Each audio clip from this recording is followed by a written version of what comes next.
Itong video ko na 'to, ang daming mga farmers na makaka-relate. Hmm,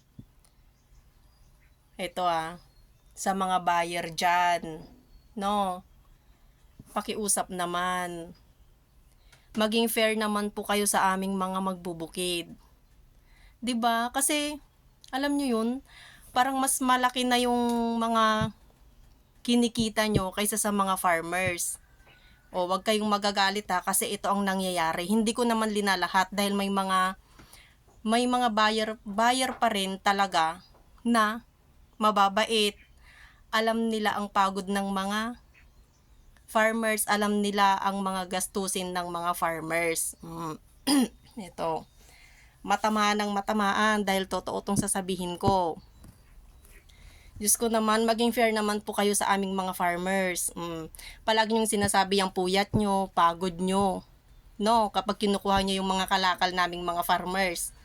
Isipin nyo naman po, yung mga farmers magdamag na dyan na nagpapatubig, inaasikaso yung mga, alam nyo yun, mga pananim nila para lang may maipakain sa pamilya, para may para may gagamitin silang pang-aral sa mga anak nila. Isipin nyo yun, araw-araw inaasikaso yung mga kalakal nila, yung mga tanim nila para may maibenta lang, may makain ang pamilya, may baon ang mga anak sa eskwelahan, may pambayad sa eskwelahan ang mga anak para makapagtapos sila ng kolehiyo, para gumanda ang buhay nila. Kaya sana naman maging fair kayo. Hindi yung mas malaki na ang kita nyo na mga buyer kaysa sa aming mga magbubukid. Matamaan ng matamaan, wala akong pinapangalanan. Alam kong maraming makaka-relate dito na mga farmers. Maawa kayo. Maawa kayo sa mga farmers. Hindi yung kayo na lang ang kumikita. Hindi yung kayo na lang ang gumaganda ang buhay. 'Di ba? Choice nyo din yan. Maganda din yan, nagaganda ang buhay nyo. Pero sana naman, pati mga farmers, isama nyo.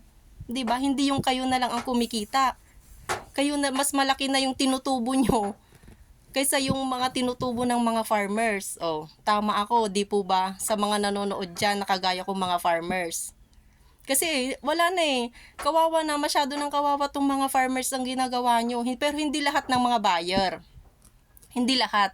Kasi, alam nyo po ba, may mga buyer din talaga na naaawa sa mga farmers.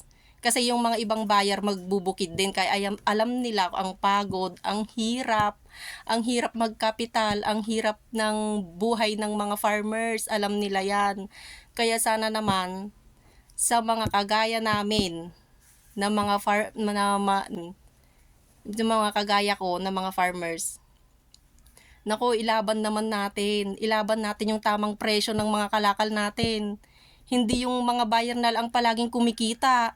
Hindi yung mga buyer na lang ang mas malaki ang tinutubo. Kasi alam nyo, bago nyo kinuha yung mga kalakal namin, no, marami ng pagod, hirap, pawis, gutom ang mga farmers bago nyo kukunin yung mga kalakal nila, bago nyo kinukuha yung mga kalakal namin. Kayo, kukunin nyo na lang yung iba, kukunin na lang yung mga kalakal. Pagod, puyat lang ang nyo, ang puhunan nyo. O sila araw-araw hanggang maani nila yung mga kalakal nila. Hanggang maani nila yan, ang hirap na. Dugot pawis na ang puhunan nila dyan. Dugot pawis at ang daming perang puhunan. Kaya sana, maawa naman kayong mga farmers, maawa naman kayong mga buyer. Hindi yung kayo na lang ang palaging kumikita. Matamaan ng matamaan, wala akong pinapangalanan Kailangan na din naming, alam nyo yun, kailangan na din naming magsalita, hindi yung kayo na lang ang kumikita. Palagi yung sinasabi yung hirap nyo, puyat nyo, pagod nyo. Kamusta naman po yung mga farmers? Kamusta naman po sila? Kamusta naman po kami? 'Di ba? Ay nako, mahiya naman kayo. Mahiya naman yung mga buyer, yung mga ibang buyer dyan. Mahiya naman kayo sa mga farmers na naghihirap.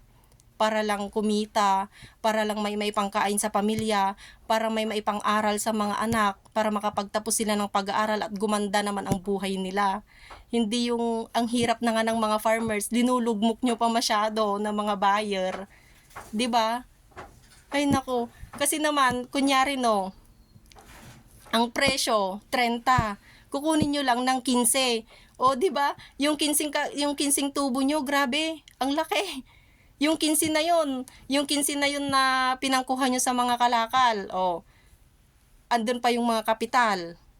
O, paano na lang? Ano na lang yung mapupunta doon sa mga farmers, dos-dos na lang sila, dos-dos, tres-tres, lima-lima.